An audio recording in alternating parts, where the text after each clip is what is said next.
Moi, j'ai vraiment grandi avec cette entreprise. Je le vois vraiment comme une chance. Bonjour, je m'appelle Amélie, j'ai 39 ans. Je suis la présidente et une des cofondatrices de la société Time, qui est une fintech française. Alors, ma formation, elle est assez classique. J'ai un bac général ES. Après, j'ai fait une prépa et une école de commerce. J'ai fait un stage de fin d'études dans un grand cabinet d'audit qui m'a proposé un poste à l'issue de ce stage. Finalement, j'ai pas honoré ce CDI et je suis partie dans l'aventure avec Arnaud et Régis pour créer et lancer ce cabinet d'expertise comptable en ligne. À l'époque, on est en 2009. Il n'y avait pas de cabinet d'expertise comptable en ligne et donc c'était vraiment une aventure. L'objectif, c'était rentrer dans le top 10 des cabinets. On était à 200 ou 300% de croissance par an. C'était énorme, on partait de zéro. Donc on était une petite dizaine. Et en 4-5 ans, on a rentré des milliers de clients. Dans la recette un peu magique de cette expérience, l'expertcomptable.com, on avait un package pour donc, ces créateurs d'entreprises, qui était du conseil, de l'accompagnement, de l'humain en fait, et aussi un outil qui était en fait l'ancêtre, on va dire, de Time, et qui permettait à l'entrepreneur de communiquer facilement avec nous et de ne pas avoir à passer un diplôme de comptable pour comprendre en fait ses obligations. Donc ça permettait de vraiment d'échanger, de vulgariser, de récupérer aussi pour nous, experts comptables, tous les documents. Donc en fait c'était assez intuitif et ça plaisait beaucoup aux entrepreneurs. Et donc en 2014-2015 à peu près, on décide de se dire, en fait, il faut qu'on investisse sur cet outil-là, sur ce logiciel. Il n'y avait pas de concurrent à l'époque. On décide de scinder l'activité d'expertise comptable de l'activité d'édition de logiciels. Donc je me retrouve au cœur de ce projet et on décide de fonder donc on est 6 cofondateurs finalement, l'entreprise Time pour vraiment se dire, ok, on va consacrer nos efforts et à développer cet outil. On a créé la boîte en 2015, on n'était que nous, les fondateurs. On a recruté quelques devs et aujourd'hui, on est 300 collaborateurs. On vise les deux pans de l'activité, c'est-à-dire à la fois l'entrepreneur et son expert comptable.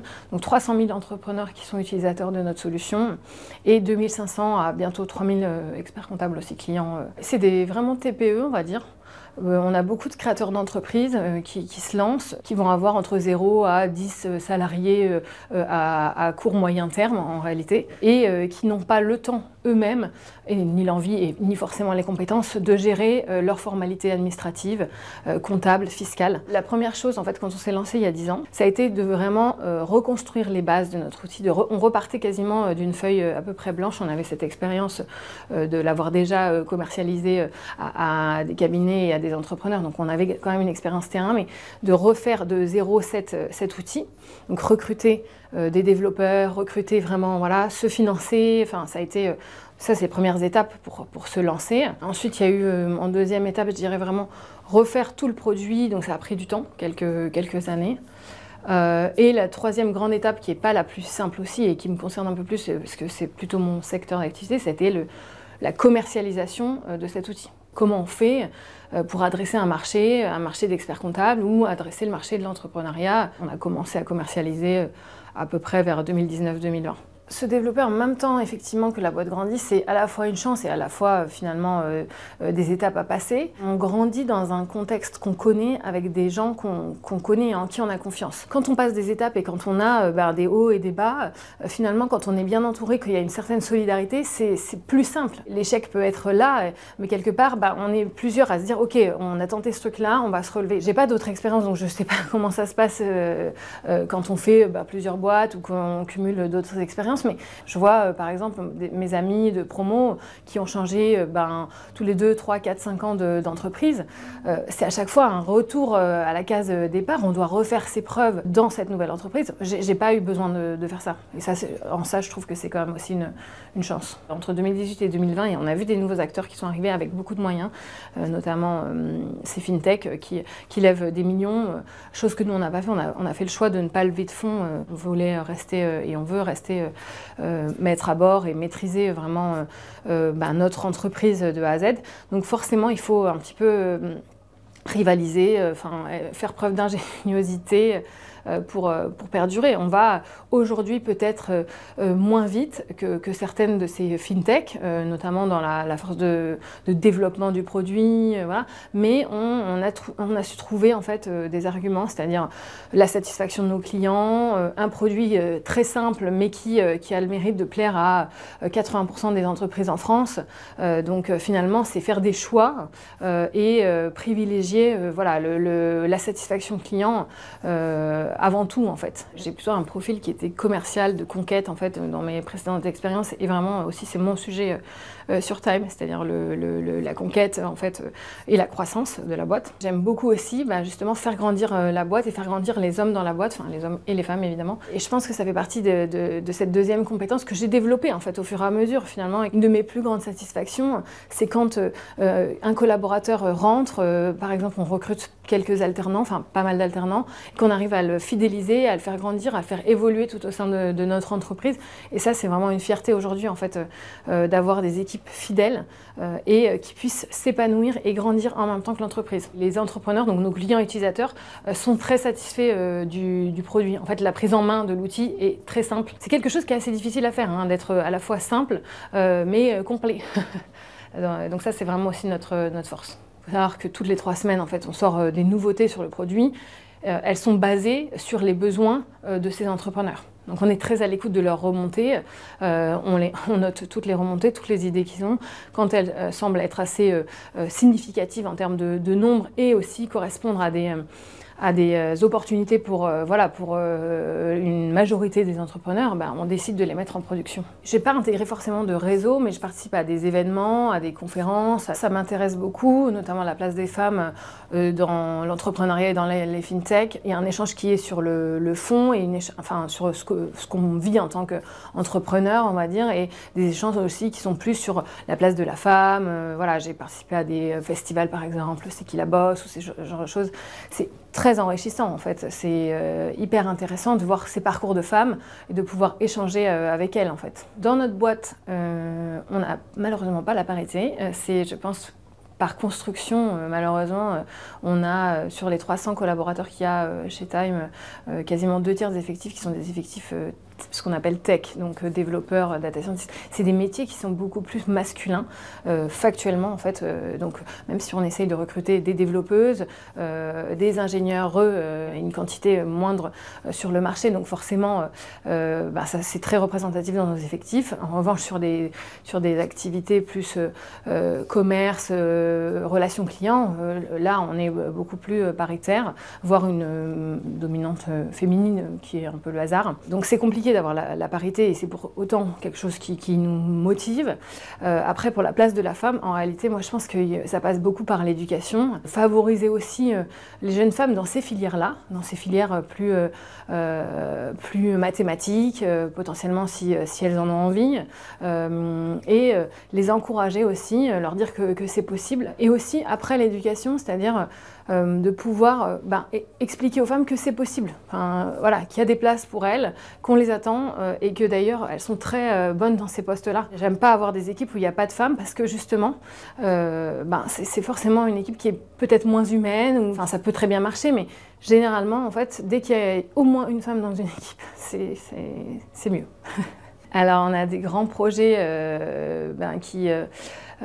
qui sont déjà qui sont lancés et qui vont courir encore sur les prochaines années, qui sont l'intelligence artificielle. Évidemment, tout le monde en parle. Nous, on en fait depuis le début. Là, on est plutôt sur du LLM, vraiment comme un peu ChatGPT, mais dans notre outil pour faciliter la vie de l'entrepreneur et de l'expert comptable. Donc ça, c'est vraiment un gros sujet qui anime une partie des équipes et une partie grandissante de nos équipes, comment intégrer ces technos dans le produit et quels sont les cas d'usage en fait qui pourraient être intéressants pour les entrepreneurs et pour leur expert comptable. Donc ça c'est un gros sujet. On a aussi un sujet qui est très important et qui va courir aussi sur les prochaines années, qui est la facturation électronique. C'est un enjeu de cette année et surtout peut-être l'année prochaine, puisque c'est vraiment l'année prochaine que ça va se décanter pour les petites entreprises. On a commencé en 2015 et en fait en 2017 on a décidé d'instaurer une culture basée sur l'entreprise libérée. Et donc cette notion de leadership, elle était fondamentale dans cette culture. Donc elle a bien évolué depuis avec pour objectif de mettre au cœur de la stratégie de la boîte le bien-être du collaborateur, enfin du salarié. Ça a façonné aussi notre façon de voir le leadership, le management en fait, puisque on était d'égal à égal finalement avec chacun de nos collaborateurs. On a misé sur des formations en communication pour pouvoir faciliter les échanges. Finalement, c'est les équipes qui vont choisir quelque part un petit peu le leader. Bon, là, c'est la théorie. Après, dans la pratique, c'est les leaders qui sont en place, ils sont généralement assez peu contestés et c'est comme ça que ça fonctionne in fine. Mon objectif, il est passé de faire ma carrière et moi me construire en tant que management à plutôt maintenant construire les leaders de notre boîte de demain en fait. On a vraiment mis en place cette notion de leader et plus de manager. Le leader, c'est effectivement celui qui va assumer les responsabilités, driver un certain nombre de sujets ou d'équipes en fait. Mais il n'a pas de droit de vie ou de mort sur la carrière de ses pairs en fait. Il n'y a pas de lien vraiment hiérarchique qui s'installe et donc c'est ça qui facilite aussi la communication et l'évolution en fait dans la boîte. Ce modèle-là ne convient pas forcément à tout le monde, mais à partir du moment où on a adhéré aux valeurs et à l'ADN en fait de la boîte, on peut tout à fait s'épanouir. On recrute en fait beaucoup d'alternants ou de sorties d'école et effectivement cette culture d'entreprise, elle leur plaît beaucoup parce qu'elle fait la part belle au bien-être du salarié et ça se traduit en fait concrètement par 5 piliers qu'on a mis en place. On n'a pas d'horaire de travail défini, pas de lieu de travail précis, enfin évidemment on a les bureaux mais on peut choisir d'être en télétravail chez soi ou sur son lieu de vacances, peu importe. Pas de hiérarchie, pas de compteur de congés payés et on choisit son salaire. C'est vraiment quelque chose qu'on a construit avec nos collaborateurs et au fur et à mesure du temps. On ne connaît pas d'entreprises qui font exactement pareil que nous puisque finalement c'est vraiment une recette intra-time en fait. Je pense que c'est un vrai facteur de réussite chez nous et effectivement une clé de fidélisation des collaborateurs. Après c'est un modèle qui ne convient pas à tout le monde, et notamment les personnes qui ont besoin d'un cadre assez en tout cas plus rigide. Chaque collaborateur va être un petit peu acteur de son parcours dans l'entreprise. C'est pas forcément évident quand on a une personnalité potentiellement un petit peu réservée ou qu'on n'ose pas forcément. Donc ces personnes-là aussi, nous, on les accompagne. On a un système de warning en fait sur des gens qui ne se sont pas augmentés ou qui n'ont pas évolué. On a maintenant des RH qu'on n'avait pas à l'époque et qui s'occupent en fait de suivre les profils de chacun. On reste quand même une boîte à taille humaine avec 300 personnes, donc on connaît tout le monde, mine de rien. On a des outils en fait qui nous aident à mesurer ce qu'on appelle l'INPS, l'Employment Net Promoter Score.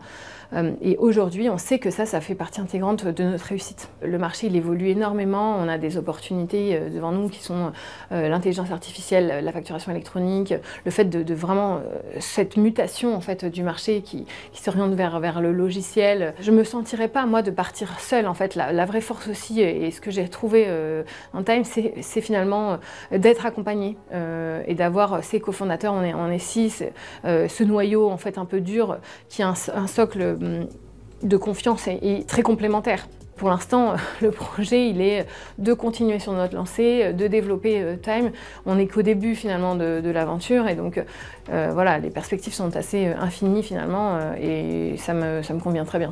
Des femmes qui sont inspirantes, j'en ai rencontré plusieurs, notamment là on a fait déjà des partenariats. Alors elle s'appelle Samia, elle a fondé une boîte qui s'appelle Carl et avec qui en fait on a partagé des valeurs assez fortes. J'ai rencontré aussi, alors c'est plutôt la concurrence, elle est à la tête de Conto, donc elle est quand même une des principales fintech aujourd'hui et son parcours il est assez impressionnant aussi, donc c'est Philippines. Je pense que c'est des profils en tout cas qui sont dans mon secteur d'activité et pour lesquels j'ai beaucoup d'admiration et je pense que c'est intéressant de les rencontrer.